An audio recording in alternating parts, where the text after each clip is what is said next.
waxay u fariisatay eedii loo haystay Mahad Xasan Xuseen oo magaciisa xarakiga loo yaqaan Jacfar waa inaan Naciimo Buule ku dhashay Afgooye eedaysanuhu wuxuu maxkamadda horteeda qiraal kaga bixiyay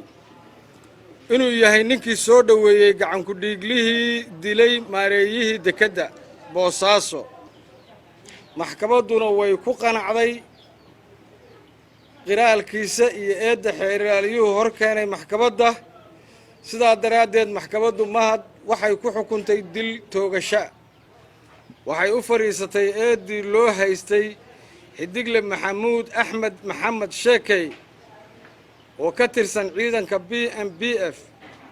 eedaysanaha waxaa lagu eedeeyay inuu bastoolada lagu dilay maareeyaha dekedda Boosaaso uu geliyay dekedda isla markaana uu ahaa hubiyihii dhimashada maareeyaha wayna ku qanacday maxkamaddu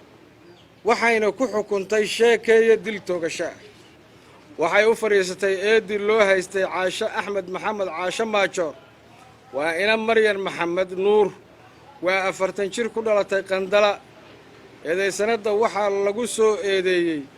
inay ka qayb qaadatay dilkii maareeyaha dekedda iyo dilal kale waysa inkirtay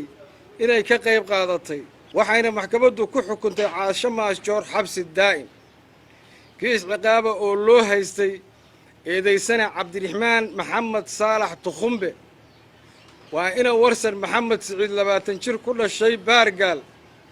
eedaysanaha waxaa loo haystaa inuu ka qayb qaatay dilkii maareeyaha dekedda Boosaaso Paul Antonio Farmos iyo kuwii kale ee ku dhaawacmay eedaysanuhu ma qiran inuu dambigaas galay balse xeeraaliyuhu wuxuu maxkamadda soo hordhigay xiriir uu la sameeyay eedaysanayaashii dhagarqabayaashii ka qayb qaatay weerarkii ka dhacay dekedda laguna dilay maareeyihii hore dekedda Boosaaso maxkamadduna waxay ku qanacday xiriirkaas sidaas darteed waxay maxkamaddu ku xukuntay 20 sano oo xariga Cabdirasaaq Axmed Maxamed Fidig waa ina Faadumo Cawad 19 jir ku dhashay Boosaaso eedaysanaha waxaa lagu soo eedeeyay inuu ka qayb qaatay dilkii maareeyihii hore ee dekedda Boosaaso eedaysanuhu ma qiran eedaas xeeraaliyuhu wuxuu maxkamadda hor keenay cadaymihii kontaktiga ay la sameeyay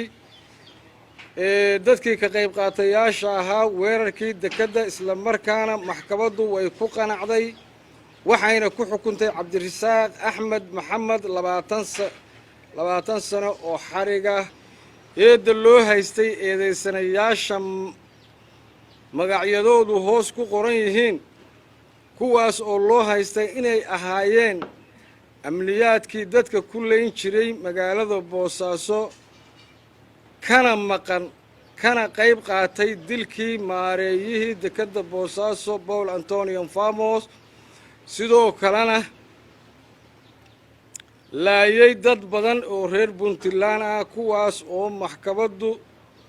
ku qanacday eedooda iyo cadeymaha kana maqan hadeer goobta waxayna maxkamaddu ku xukuntay nin walba oo ka mid ah dil toogasho